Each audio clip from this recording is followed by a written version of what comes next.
Tempat ini sering disebut sebagai salah satu spot healing murah deket Plehari. Tiket masuknya cuma sekitar Rp5.000. Pemandangannya hijau, luas, dan sering muncul di media sosial sebagai tempat nongkrong keluarga sampai camping santai. Tapi pertanyaannya, apakah Taman Permana ini benar-benar worth it buat didatangi dari Banjarmasin? Atau sebenarnya cuma menang di foto aja? Hari ini kita bakal review jujur semuanya. Mulai dari perjalanan, biaya, konsumsi BBM, fasilitas, sampai cerita menarik di balik tempat ini. Ini dia, perjalanan menuju Taman Permana Plehari. Assalamualaikum warahmatullahi wabarakatuh. Saya Denny dan mari kita explore.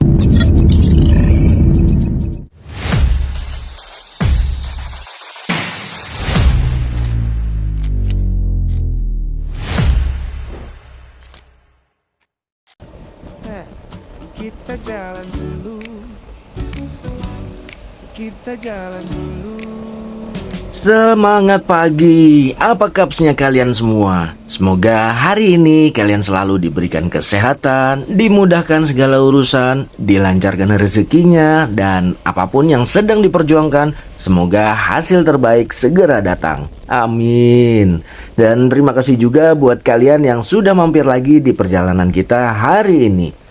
Pagi ini kita berangkat dari kota Banjarmasin bareng partner perjalanan hari ini tentu aja Parjo, Honda Forza yang sudah beberapa kali nemenin explore tempat-tempat menarik di Kalimantan Selatan. Tujuan kita hari ini ada di kawasan Plehari, Kabupaten Tanah Laut, lebih tepatnya di Desa Telaga atau kawasan Bekatung.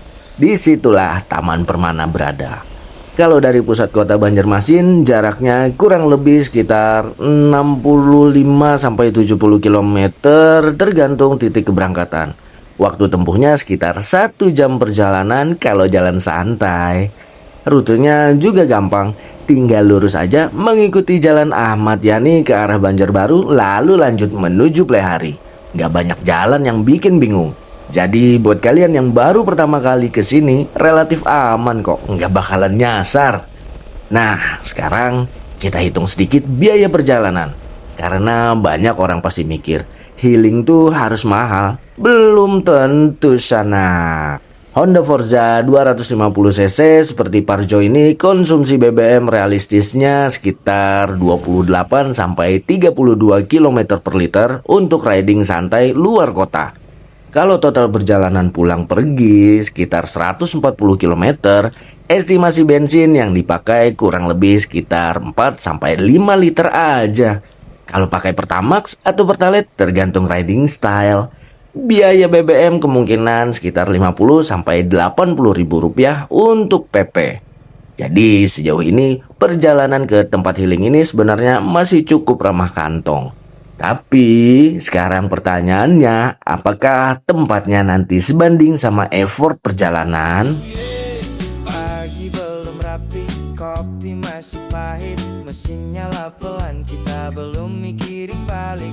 Parjo di depan, Parjo di samping.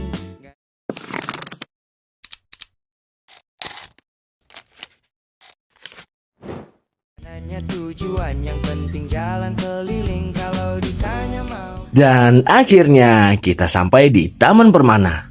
First impression begitu masuk, jujur vibes-nya langsung terasa cukup adem di mata. Hamparan rumput luas, pepohonan besar, suasananya cukup terbuka. Dan untuk ukuran wisata lokal dekat kota, tempat ini kelihatan punya daya tarik tersendiri. Tapi seperti biasa, di channel ini kita nggak mau langsung terlalu cepat memuji. Karena kadang ada tempat yang bagus di foto, tapi biasa aja waktu didatangin langsung. Makanya hari ini kita bakal lihat semuanya secara jujur. Mulai dari suasana, kenyamanan, fasilitas, sampai apakah tempat ini memang layak masuk bucket list wisata murah dekat Banjarmasin. Tiket masuk ke sini juga tergolong murah, sekitar Rp5.000 per orang. Jadi ekspektasi kita tentu nggak bisa disamakan dengan tempat wisata besar. Jawabnya gampang saja. Kalau kalian berharap banyak wahana ekstrim atau aktivitas ramai, mungkin tempat ini bukan jawabannya. Karena daya tarik utama Taman Permana justru ada di kesederhanaannya. Tempat ini cocok buat kalian yang pengen santai, ngobrol, piknik, bawa keluarga, atau sekedar cari suasana hijau tanpa harus jauh-jauh keluar kota. Beberapa pengunjung datang buat foto-foto, ada juga yang nongkrong santai di gazebo, sebagian lagi cuma gelar tikar sambil menikmati suasana sore. Dan jujur, ini tipe wisata yang marketnya memang spesifik, bukan wisata yang bikin wah, tapi lebih ke tempat buat recharge kepala. Kalau kalian sering capek sama suasana kota atau pengen quality time murah meriah, saya rasa tempat seperti ini memang relevan. Mana jalan membawa kita ikut cerita. Gak dulu mikir pulang, gak dulu hitung jarak selama Paijo. Sekarang kita bahas bagian penting, fasilitas. Untuk area parkir cukup memadai, motor maupun mobil relatif gampang dapat tempat. Gazebo juga tersedia di beberapa titik, lumayan buat berteduh, apalagi kalau datang rame-rame.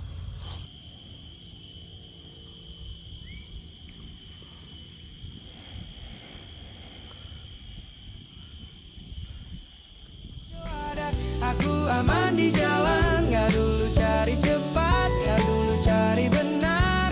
Selama masih bareng-bareng, kemana aja kita antar. Hujan turun dadakan, ketawa malah keluar. Salah belok pun santai, yang penting masih bersama. Paijo ngomel dikit, Parjo ketawa lepas. KPI ya berhenti sebentar. Toilet tersedia, tapi seperti biasa, kondisi kebersihannya tentu bisa berubah tergantung hari dan jumlah pengunjung.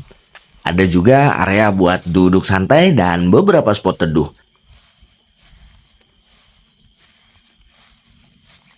Musola juga tersedia buat kalian yang ingin beribadah tanpa harus keluar area wisata. Ini nilai plus menurut saya. Apalagi buat wisata keluarga atau perjalanan yang agak panjang. Menariknya lagi, di sini juga tersedia penyewaan perlengkapan camping dan piknik untuk pengunjung yang mau menikmati suasana lebih lama. Bahkan beberapa perlengkapan barbeque juga bisa disewa. Jadi buat kalian yang pengen nongkrong dari pagi sampai sore atau quality time bareng teman dan keluarga, opsinya lumayan lengkap. Tapi kalau datang siang bolong, jujur aja beberapa area bakal cukup panas. Jadi kalau mau dapat pengalaman yang lebih nyaman, rekomendasi waktu terbaik ke sini kemungkinan besar sore hari, sekitar jam 4 ke atas lah.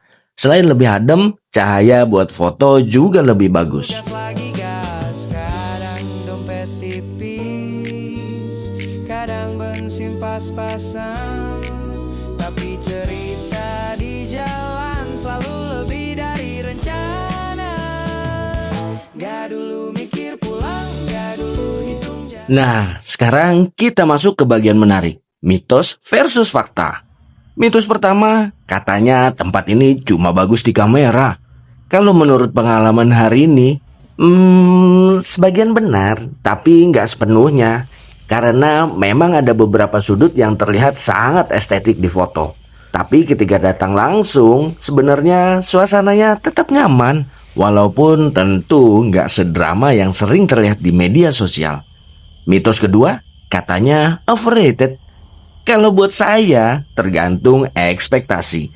Kalau kalian berharap theme park besar, pasti kecewa. Tapi kalau datang buat healing murah dan cari suasana hijau, tempat ini cukup masuk akal. Mitos ketiga, healing itu mahal. Coba kita hitung. BBM sekitar 50 sampai 80 ribu rupiah. Tiket masuk 5 ribu rupiah. Parkir 2 ribu rupiah untuk motor. Kalau mobil berapa ya kemarin ya? Sorry. Lupa nanya. Nah, artinya modal sekitar 100 ribuan pun sebenarnya kalian sudah bisa jalan santai dari Banjarmasin. Selama Paijo Parjo ada, aku aman di jalan. Gak dulu cari cepat, gak dulu cari benar. Selama masih bareng-bareng, kemana aja kita antar.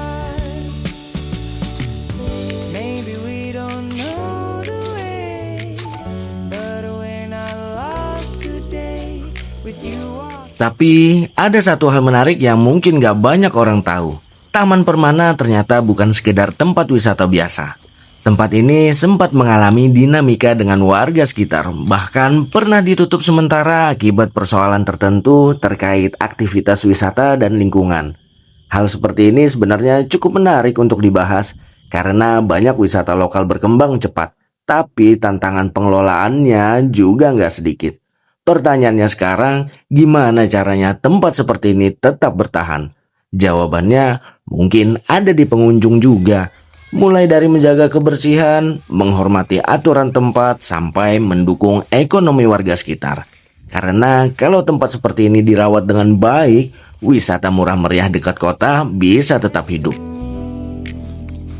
Every road feels okay. Gak dulu mikir pulang, gak dulu hitung jarak. Sekarang kesimpulan jujur versi kita eksplorasi archipelago. Kelebihannya Taman Permana ini, yang pertama, wisata murah. Dengan budget minim kalian tetap bisa jalan-jalan ke sini. Yang kedua, dekat dari Banjarmasin. Gak perlu cuti panjang, ada waktu dikit atau weekend langsung gas. Sore bisa langsung balik lagi. Ketiga, cocok buat keluarga. Area Taman Permana ini luas dan enak banget buat santai. Yang keempat, suasananya cukup enak buat healing ringan. Yang kelima, di sini juga ada area danau yang menambah suasana jadi lebih adem di mata. Buat sebagian orang, duduk santai dekat air itu emang punya vibes tersendiri. Apalagi kalau datang sore hari, suasananya terasa lebih tenang dan cocok buat melepas penat. Tapi tentu ada kekurangannya. Kalau datang siang hari, panas bisa lumayan terasa. Kalau cari wisata penuh aktivitas, mungkin terasa cepat bosan. Dan kalau terlalu ramai, vibes tenangnya bisa sedikit hilang. Area danau juga menjadi salah satu daya tarik. Tapi tentu tetap perlu perhatian soal kebersihan dan kenyamanan supaya pengalaman pengunjung tetap bagus. Tapi ya, balik lagi. Semua tergantung ekspektasi kalian. Keliling kalau ditanya mau kemana, jawabnya gampang saja. Kemana jalan membawa kita ikut cerita. Gak dulu mikir pulang. Jadi, apakah Taman Permana worth it? Kalau pertanyaannya adalah, apakah tempat ini layak didatangi dari Banjarmasin? Menurut saya, jawabannya iya. Tapi dengan catatan, datanglah dengan ekspektasi yang tepat. Karena Taman Permana bukan tipe wisata yang menawarkan wahana besar, gemerlap lampu, atau aktivitas yang super ramai. Kekuatan tempat ini justru ada di kesederhanaannya, di suasananya, di ruang terbuka hijaunya, di danau kecil yang bikin suasana terasa lebih tenang. Di momen ketika kita cuma duduk, ngobrol, makan bareng keluarga, atau sekedar diam menikmati sore. Kadang yang kita cari dalam perjalanan bukan selalu tempat paling megah, tapi tempat yang bisa bikin kepala sedikit lebih ringan. Dan menurut saya, Taman Permana punya nilai itu. Kalau untuk healing murah, piknik keluarga, quality time, nongkrong santai, atau short escape dari rutinitas kota, tempat ini masih cukup layak masuk daftar. Apalagi aksesnya mudah, biaya relatif murah, dan fasilitas dasarnya juga cukup membantu. Tapi kalau kalian tipe yang suka wisata penuh aktivitas dan wahana, mungkin tempat ini akan terasa cepat selesai dieksplor. Jadi balik lagi, semua tergantung tujuan kalian datang. Dan jujur aja, kadang tempat sederhana seperti ini justru yang paling lama kita ingat. Karena pada akhirnya, perjalanan bukan selalu tentang sejauh apa kita pergi, tapi tentang apa yang kita rasakan ketika sampai. Kalau kalian pernah ke sini, coba tulis pengalaman kalian di kolom komentar. Menurut kalian, Taman Permana overrated, underrated, atau justru tempat favorit buat healing? Dan kalau ada rekomendasi tempat menarik lain di Kalimantan Selatan yang wajib kita eksplor bareng, tulis juga di bawah. Gak dulu mikir pulang, gak dulu hitung jarak. Selama Paijo Parjo ada, aku aman di jalan. Gak dulu cari cepat, Terima kasih banyak buat kalian yang sudah nonton dan terus support channel ini. Buat yang belum, jangan lupa bantu channel ini dengan klik like, comment, share, dan subscribe. Dan tombol hype-nya juga dipencet ya. Karena dukungan kecil dari kalian benar-benar membantu perjalanan channel ini untuk terus eksplor tempat-tempat menarik lainnya. Tetaplah menjelajah karena setiap jalan punya cerita. Eksplorasi Archipelago pamit dari Taman Permana. Assalamualaikum warahmatullahi wabarakatuh. Dah. Ya para hijau parjo nemenin eksplorasi archipelago melangkah. Kita jalan dulu, pulang urusan nanti.